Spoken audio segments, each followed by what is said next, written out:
Oi, gente, muito bom dia, sejam bem-vindos ao Não É Má Ideia. A gente segue por aqui todo sábado com muitas dicas e sugestões criativas para inspirar o seu dia a dia.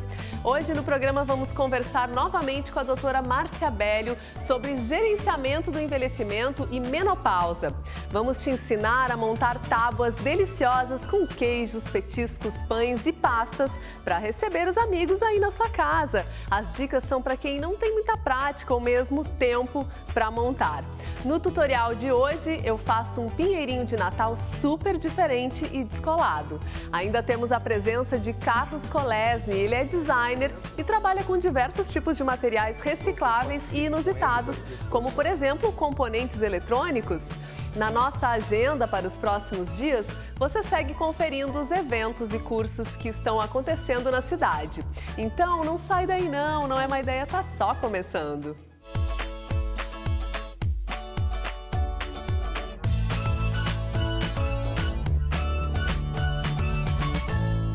Hoje a gente começa o programa com o Carlos Kolesny. Ele é um designer que trabalha com diversos tipos de materiais recicláveis, como ferro, alumínio, componentes eletrônicos e objetos inusitados que juntos transformam a sua arte em algo único. Carlos, prazer te receber aqui no Não É Má Ideia. Bem-vindo. Estou muito feliz de estar aqui.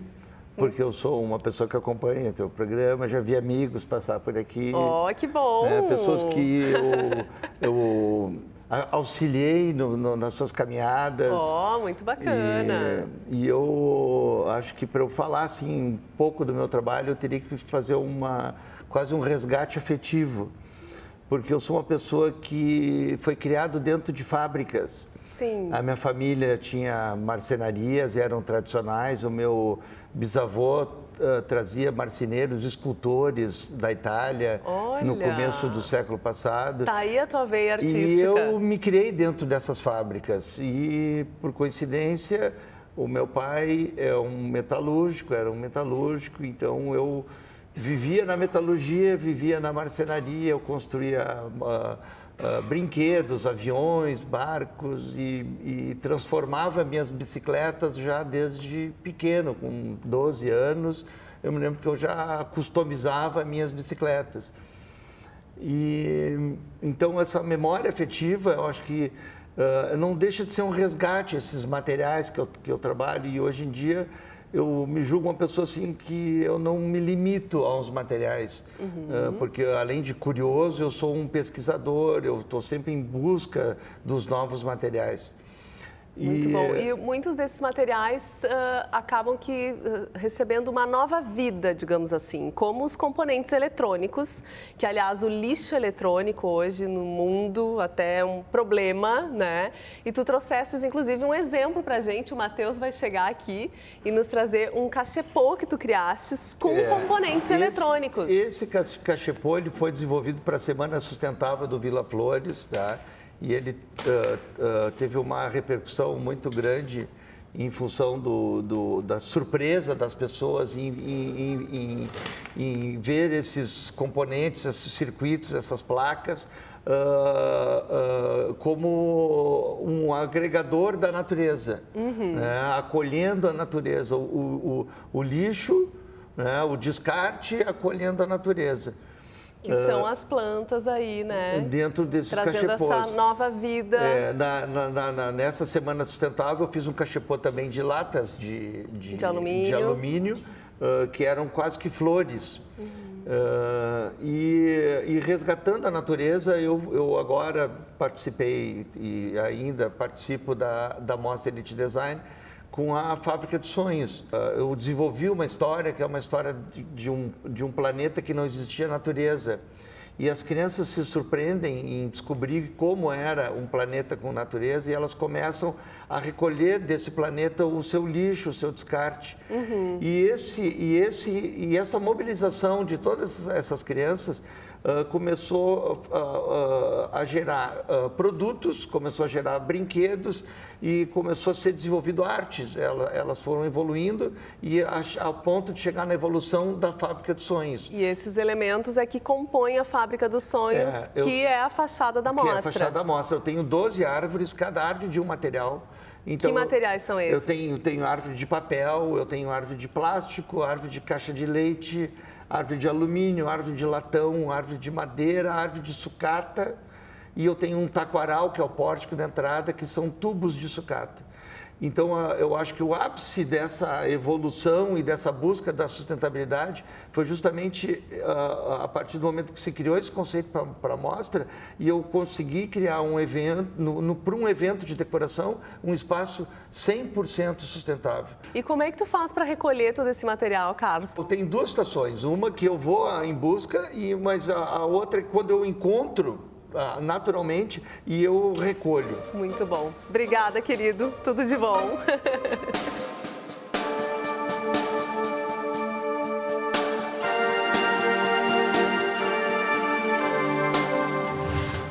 Confere agora a agenda do Não É Má Ideia com dicas de feiras, cursos e eventos que estão acontecendo nos próximos dias. Neste domingo tem Mercado de Pulgas na Casa de Cultura Mário Quintana a partir da 1 da tarde. Nesta edição do evento vão ter 30 expositores, brechós conceituados, sebos, vendedores de vinis, antiquários e uma variedade enorme de artistas locais. Um verdadeiro mercado a céu aberto.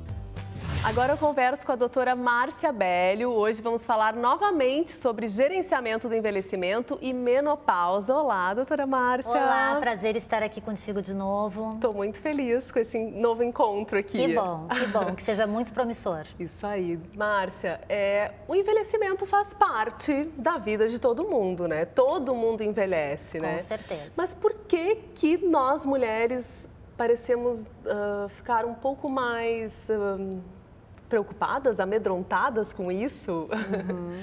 Porque mulheres são hormônio dependentes e nós passamos a vida inteira sofrendo alteração hormonal. E isso desestabiliza todas as nossas emoções. Isso começa na adolescência, por exemplo. As pessoas têm que entender que o envelhecimento, ele é um processo e não o fim.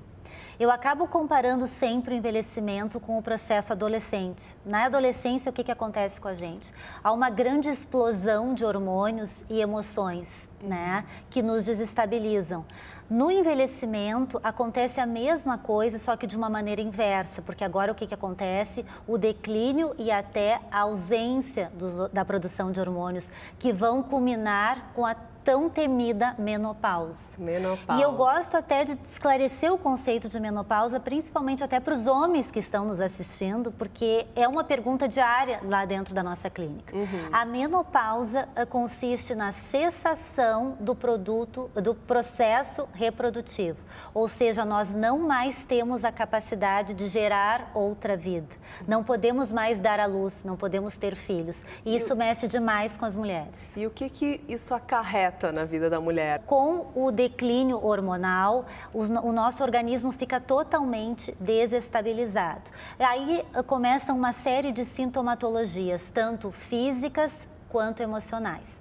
Eu diria assim que das físicas, as que mais elas trazem para nós em clínica são os fogachos, né, que são aqueles calorões horríveis, aquelas crises em que a mulher fica absolutamente molhada, né? Ela pode estar numa festa, ela pode estar no meio do trabalho, isso atrapalha muito. Ou mesmo num ambiente com ar-condicionado. Ou mesmo no ambiente com ar-condicionado, taquicardia, queda de cabelo, a pele começa a passar por processos assim bem difíceis de acne, de ressecamento, unhas quebradiças.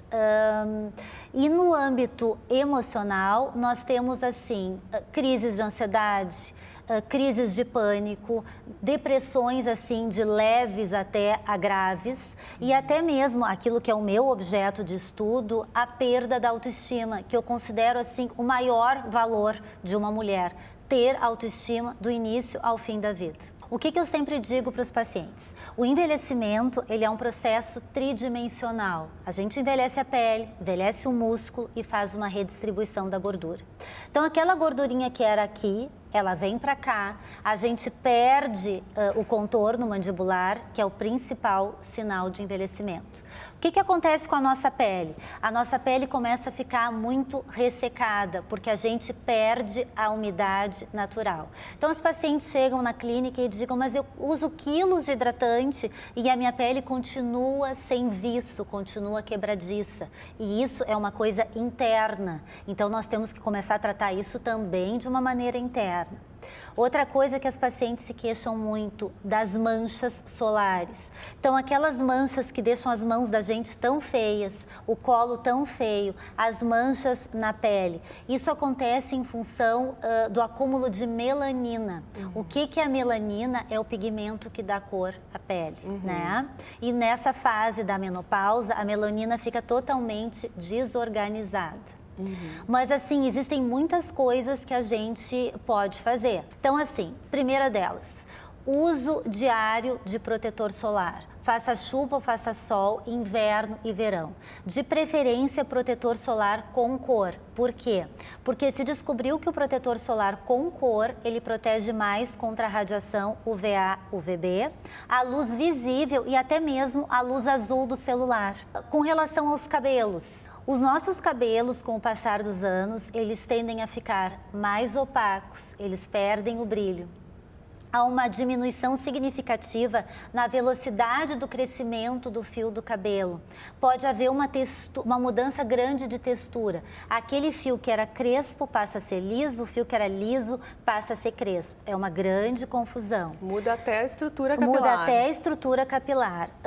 Podemos apresentar quedas de cabelo tão significativas que podemos apresentar áreas de rarefação no couro cabeludo. Então, o que eu sempre digo, não é um processo fácil, mas a gente consegue passar muito bem por ele, com conhecimento. Sim, e como fazer, né, para que as mulheres, principalmente as que sofrem, né, com baixa autoestima, o que fazer para que elas consigam passar por essa fase de uma maneira assim a manter a sua autoestima em alta? Exatamente.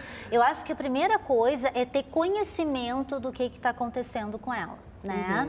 O que eu falo sempre para as mulheres? Na natureza, a fêmea só tem sentido enquanto ela for capaz de reproduzir. Quando ela não for mais capaz de reproduzir, ela poderia até morrer. Trazendo para o universo humano, isso acontece com a gente dessa forma porque desestabiliza todo o nosso organismo. Então, vamos nos cercar de um bom ginecologista, de um bom dermatologista, de uma boa psicóloga, para poder superar todo esse processo. Muito bom. Obrigada, querida. Eu que agradeço, tudo de bom. Legal esse papo com a doutora Márcia, não é mesmo? Este é um assunto muito importante para entendermos melhor esta fase da vida que todas nós mulheres chegaremos. Nos envie fotos ou mesmo vídeos de até 1 minuto mostrando a sua ideia. Ela pode aparecer aqui no programa. Envie através do e-mail maisa@maisabonisone.com.br ou ainda publique a sua criação nas redes sociais e não esqueça de nos marcar usando a hashtag Não É Má Ideia.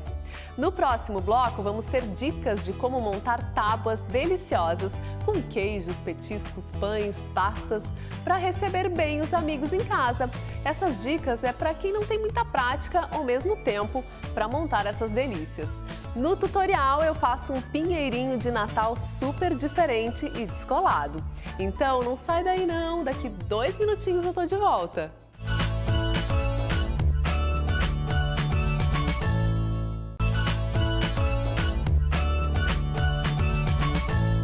Estamos de volta com o Não É Má Ideia e agora aqui comigo estão a Érica Baumgartner, nutricionista, e a Mona Lisa Spear, que é empresária. Elas vão nos dar dicas de como montar essas deliciosas tábuas de aperitivo com queijos, petiscos, pães e pastas para receber os amigos em casa. Elas também são criadas e montadas para aproximar as pessoas, é aquele momento de aconchego mesmo, né, meninas, para quando a gente recebe os amigos. E vocês vão dar dicas também para o pessoal se aventurar em casa. Tentar fazer em casa, E como é que surgiu a ideia de se criar essas tábuas, gurias? A ideia surgiu, eu morei 5 anos entre Austrália e Nova Zelândia. E o pessoal de lá tem esse carinho, essa cultura de comer com as mãos, de conversar enquanto estão tomando um vinho. E é isso que o Platter faz, é aproximar as pessoas, seja numa confraternização de trabalho ou em casa com os familiares, com os amigos enquanto toma uma cerveja. Tu tá ali conversando enquanto tá comendo e bebendo. E compartilhando. Bom, Exatamente. o bacana é que vocês também trouxeram algumas dicas, assim, para compor esses platters, né? Sim. Que é o nome das nossas famosas tábuas. Exatamente. É isso, Érica? Exatamente. E que alimentos que tem, assim, que geralmente o pessoal mais pede, de repente? Na verdade, assim, o platter, ele é bem balanceado, tá? Então, hoje a gente tem aqui o platter mix, que é o nosso mais pedido, né? Nós temos outros também, nós temos os culturais, que tu pode pedir gente árabe, mexicano, espanhol. Ah, que bacana. Mas o mix realmente é Temáticos, temático, digamos assim. exatamente. Mas o mix realmente ele é o campeão. Então, o mix, o que a gente coloca? Alguns pães, pastas, carnes, queijos, frutas, tudo bem balanceado para a pessoa conseguir comer assim a noite inteira, e beliscando, interagindo, conversando e não deixando o cozinheiro isolado na cozinha. Ah, muito bacana. Isso é prático também para isso, né? Muito bom. E, gurias, eu sei que também tem outras versões mais light, né? Aqui a gente tem queijos, os próprios frios, né? Os embutidos, as carnes que tem um pouco mais de gordura, mas também tem versões light, é isso? Isso, a gente tem o platter fit, né? Que então tem as carnes mais light, os queijos menos gordurosos, as pastas, às vezes elas pedem sem lactose. Pode ter também um brownie mais fit, né? Que a gente pode colocar o doce também, mas é uma versão platter fit. Muito bom. Gurias, e qual é o grande segredo para se montar uma tábua, assim? Existe cuidado, assim, não posso deixar, sei lá, os frios perto, enfim, de algum outro produto, algum outro ingrediente? Tem cuidados, assim, na hora da montagem? Tem sim. A gente já tem aqui um platter semi-pronto, onde eu já coloquei as carnes, os queijos, a pastinha, os pãezinhos e as uvas. A gente começa montando com as coisas maiores, de Maiores, mais volume? exatamente. A gente coloca as coisas maiores e tenta fazer uns espacinhos onde a gente vai colocar as carnes. Depois disso, tem que cuidar muito quando for colocar alguma coisa de torradinhas ou biscoitos, que normalmente são crocantes, colocar longe dos queijos ou alguma coisa que seja molhada ou mais gordurosa, porque na hora da pessoa comer, acontece de já perder essa crocância. Ah, entendi. Então, eu vou colocar aqui Que as é outras prático, frutas. rápido e saboroso, né? De Isso. fazer. Tem que cuidar também, como a gente primeiro come com os olhos, né? Tem que ter cuidado nos ingredientes, de eles serem de bastante qualidade, de serem bonitos e gostosos, claro, porque não adianta a gente colocar coisa bonita e na hora de comer não ser aquilo. E também cuidar com as cores. Se eu fosse colocar, por exemplo, as amoras do lado dessa uva aqui, elas iam se perder. Iam sumir ali, né? Iam Não sumir, ficar aparentes. exatamente. Então, mais uma dica para quem quiser se aventurar em casa a montar a sua tábua. Doce com salgado, tem problema? Eu sei que às vezes vocês fazem essa mistura. Bom, a própria doce da fruta, né? A fruta nem tanto. As pessoas, algumas já estranharam a gente colocar daqui a pouco um brownie perto de uma mortadela, por exemplo. Que é estranho, mas às vezes tem coisas que combinam. Justamente a gente coloca um brownie ou um chocolate, às vezes brigadeiro, em pequenas quantidades, porque depois de tu comer tudo isso, a gente quer Dá alguma uma coisinha vontadezinha doce. de comer um doce. Exatamente. Então, outra dica importante, como a gente sabe que queijo brie combina com damasco, é legal colocar o damasco próximo do queijo brie. Muito bem. Fora isso, é usar a imaginação e a criatividade, porque o mais importante do platter é surpreender quem vai comer ele. Com certeza, o teu convidado vai sentir o carinho que tu colocou montando uma tábua dessas, porque é tempo na hora de procurar os ingredientes, né? Que não Porque é tu vai fácil. selecionar as coisas bonitas, vistosas. Exatamente. Tem também frutas que não funcionam, as frutas que escurecem, banana, maçã, pera, exatamente. Essas não é legal de colocar. Sim. Fora isso, é usar a imaginação e a criatividade. Daí, sempre finalizando, a gente coloca as oleaginosas, que todo mundo gosta. Mas não tem regra, dá para colocar uma geleia aqui também, dá para colocar mais pastinha, mais pão. Cada pedacinho aqui do platter é pensado na pessoa que nos encomendou ele e o tipo de pessoa para que ela vai servir o platter. Então é feito sempre com muito amor e carinho. Muito legal, gurias. Obrigada. Adorei conhecer um pouco mais de perto o trabalho de vocês. A gente que agradece a oportunidade. Parabéns. E a gente quer dar uma notícia. Olha! Deixa com a Érica falar essa notícia. Então, a partir desse mês, estamos abrindo a nossa primeira franquia no Rio de Janeiro. Né? Muito então, bacana. Parabéns. Então, o Platter agora está no Rio de Janeiro também. Legal. Que venham mais notícias boas aí pro ano que vem. Com certeza. Muito obrigada, Maísa. Valeu.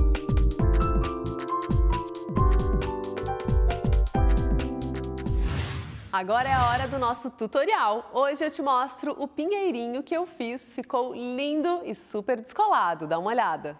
Hoje eu vou ensinar você a fazer um pinheirinho de Natal bem diferente e inusitado. Para isso, eu vou usar diversos retalhos e pedaços de madeira que eu já tinha em casa. A madeira é o pinus, uma madeira super fácil de se trabalhar e fácil de se encontrar. Então, para você que não tem aí em casa, em qualquer madeireira você encontra essa madeira e ela também é fácil de furar, enfim, de serrar. E eu já tinha toda essa madeira aqui em casa, por isso que ela tá toda desparelhada aqui, tá toda confusa, mas eu já montei ela mais ou menos de acordo com como vai ficar o pinheirinho. E eu fiz as marcações de onde a gente vai ter que serrar essa madeira para que ele fique realmente em formato de pinheirinho. Então, agora é botar a mão na massa. Vamos nessa?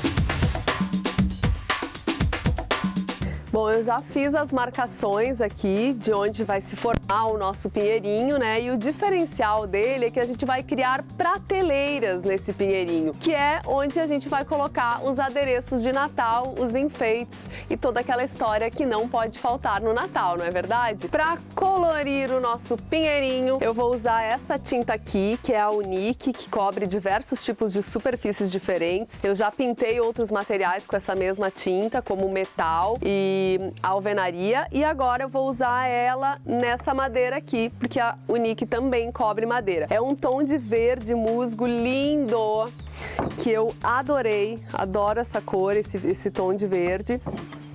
E eu vou usar também nas prateleiras o Majestic Stain na cor Nogueira, para dar uma quebrada aí no nosso pinheiro e trazer mais cor para o nosso projeto.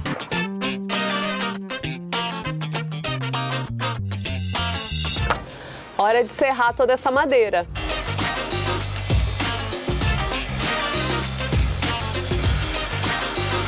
Bom, gente, o nosso pinheirinho já está serrado. Eu usei uma serra circular, ela não é lá muito fácil de manusear, então eu pedi uma força pro Edu e ele me ajudou a finalizar aí pra gente poder serrar direitinho a madeira. Como vocês podem ver, tcharam, já temos um formato de pinheirinho! Agora, gente, eu vou separar as madeiras, que são as madeiras do pinheirinho, que eu vou usar o verde, que eu já mostrei pra vocês. E a gente já separou as madeiras, também são retalhos de madeira que a gente tinha em casa, que vão formar as prateleiras do nosso pinheirinho. E eu vou usar nelas o stain, pra dar uma diferença aí, que eu acho que vai ficar bem fofo o nosso pinheirinho. Então, bora lá que temos muito trabalho pela frente!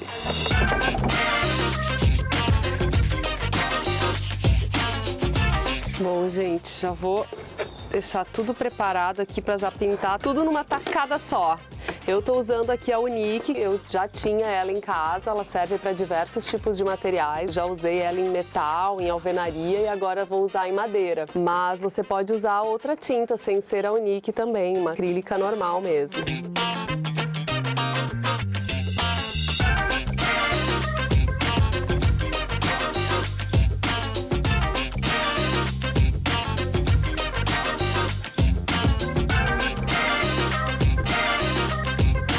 Os galhos do nosso pinheirinho já estão bem verdinhos, agora é hora de pintar o caule e as nossas prateleiras. E para isso eu vou usar o stain com aquele jeito que eu sempre gosto de usar com as bonecas.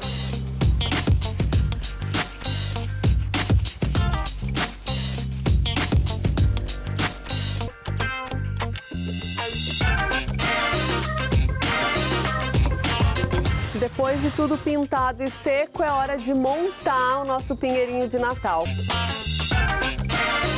Eu já posicionei cada um dos galhos do nosso pinheiro e a gente vai começar a fixar. Primeiro um galho, depois uma das prateleiras. Outro galho, outra prateleira e assim sucessivamente.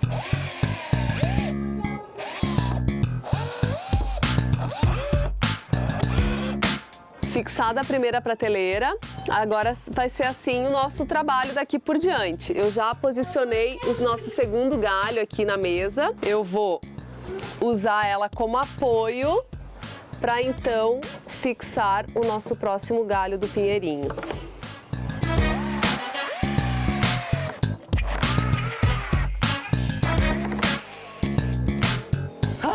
Depois dessa, eu espero que o Papai Noel seja bem gordinho aqui em casa.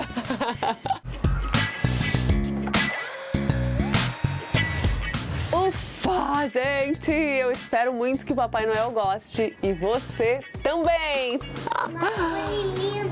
Ficou linda, né? E daqui a pouco tem mais umas surpresinhas agora na decoração. Gente, mas ficou linda, né, filho? Tu gostou? Dá até pra colocar docinhos aqui. Ah, docinhos também, ó, eu diria... do Papai Noel. Eu diria que não é má ideia. E este foi o cantinho especial da nossa casa que a gente escolheu para colocar o nosso pinheirinho de madeira, estante pinheirinho de Natal. Espero que vocês tenham gostado. No fim das contas, a gente botou vários vasinhos de suculentas.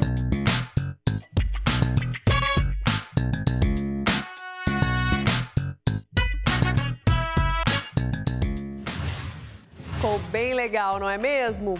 Bom, o programa está terminando, mas se você quer rever todas as nossas ideias, acesse o site da Band RS. Em breve o programa inteirinho vai estar por lá. Não esqueçam, para rever os nossos tutoriais que ensinamos aqui, acesse youtube.com/Não É Má Ideia. Curte também a nossa página no Facebook e o nosso Instagram. Afinal de contas, não é má ideia ficarmos conectados sempre. E eu te espero na semana que vem, sábado, 11 da manhã, encontro marcado com muitas dicas e sugestões criativas para inspirar o seu dia a dia. Um grande beijo e até lá. Tchau, tchau.